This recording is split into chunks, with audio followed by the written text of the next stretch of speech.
Hi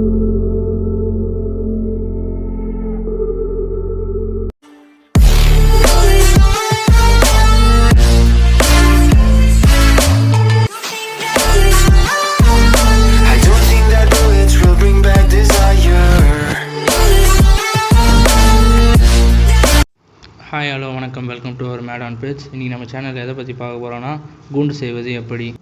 இப்போ நீங்கள் பார்த்துட்டு இருக்க இடத்துல தான் நம்ம கூண்டு செய்ய போகிறோம். கூண்டு செய்யறதுக்கு முன்னாடி நம்ம சேனலை இன்னும் சப்ஸ்கிரைப் பண்ணாதவங்க சப்ஸ்கிரைப் பண்ணிவிடுங்க. பக்கத்தில் இருக்க பெல் ஐக்கானை கிளிக் பண்ணிவிடுங்க. வாங்க வீடியோக்குள்ளே போகலாம். 2 சைடு செங்கல் வச்சு கட்டிட்டு மேலே சிமெண்ட் ஷீட் வச்சு ரூஃப் போட்டுடலாம். மேலே சிமெண்ட் ஷீட் வைக்கிறதுக்கு முன்னாடி அந்த சிமெண்ட் ஷீட்டை ஸ்லோப்பாக வைக்கணும். அப்போ தான் நாளைக்கு மழை தண்ணி வந்தாலும் தேங்காமல் கீழே இறங்கிடும். மணலில் இருக்க எல்லா கல்லையும் எடுத்துருங்க. மணல் சிமெண்ட்டையும் மிக்ஸ் பண்ணுற ரேஷியோ பார்த்தீங்கன்னா 3:1, அதாவது 3 வானல் மணல்னா 1 வானல் சிமெண்ட் எடுக்கணும். இந்த வீடியோவில் பார்க்குற மாதிரி நல்லா கேவ் மாதிரி மணலை குவிச்சிக்கணும். பிகாஸ் அப்போ தான் சிமெண்ட்டும் மணலும் நல்லா மிக்ஸ் ஆகும். அப்போ தான் நம்மளுக்கு நல்ல ஸ்ட்ராங்கான செவுரு கிடைக்கும். அந்த கேவ் மாதிரி பண்ணியில் அந்த இடத்துல தான் நம்ம தண்ணியை ஊற்ற போகிறோம். ஏன்னா அப்போ தான் தண்ணி ஃபுல்லாக ஸ்ப்ரெட் ஆகும்.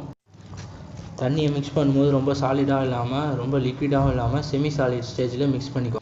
இந்த வீடியோவில் காட்டுற மாதிரி எல்லா செங்கலுக்கும் தண்ணி ஊற்றிடுங்க. அப்போ தான் செங்கல்லாம் கொஞ்சம் ஸ்ட்ராங்காக இருக்கும். ரைட் சைடில் 2 செங்கல் வச்சு தான் கட்ட போகிறோம். அப்போ தான் ஆணி அடிக்கிறதும் எதுவாக இருந்தாலும் கொஞ்சம் ஸ்ட்ராங்காக இருக்கும். அந்த 2 செங்கல் வச்சு கட்டுறதுக்கு கூட நீங்கள் ஆல்டர்னேட்டிவாக வச்சு கட்டணும். இந்த வீடியோ ஸ்கிப் பண்ணாமல் பாருங்கள். அப்போ தான் உங்களுக்கு ஒரு கூண்டு கட்டுறது ஒரு ஐடியா கிடைக்கும். காஸ்ட் அண்ட் எக்யூப்மெண்ட்ஸ் பற்றியும் நான் பின்னாடி சொல்கிறேன்.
ஒர்க்கு முடிஞ்சிச்சு. இதுக்கப்புறம் என்ன வேலைன்னு பார்த்தீங்கன்னா, முன்னாடி ரீப்பர் அடித்து அது மேலே வலை அடித்து ஒரு டோர் அடிச்சிட்டா வேலை ஃபுல்லாக முடிஞ்சிடும்.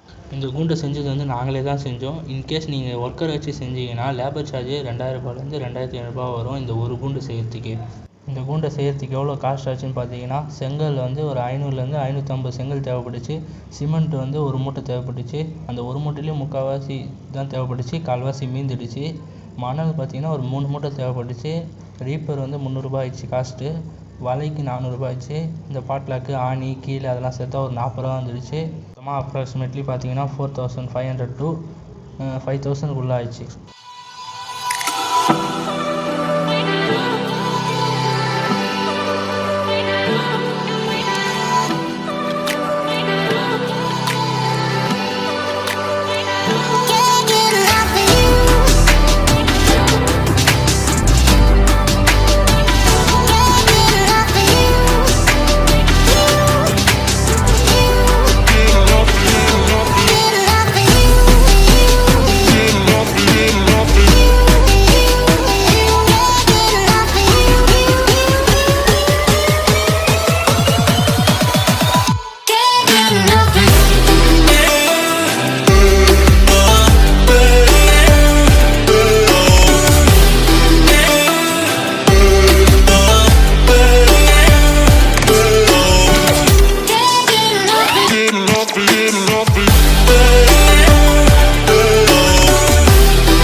இந்த கூண்டை பார்த்தீங்கன்னா சுற்றி மரமாக இருக்கும். இந்த மரம் இருக்கிறதுனால என்ன யூஸ்ஃபுல் பார்த்தீங்கன்னா கூண்டு உள்ள கூலிங் கிடைக்கும்.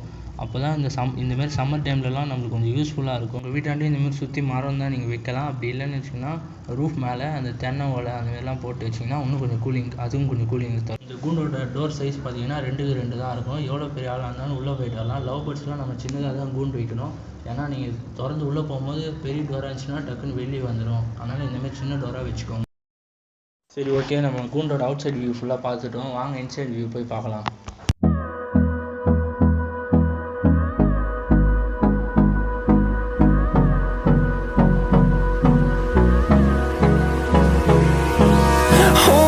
Close till I get up. Time is barely on our side. I don't wanna waste what's left. The storms we chase are leading us, and love is all we'll ever trust. Yeah, no, I don't wanna waste what's left. And on we'll go, through the wastelands, through the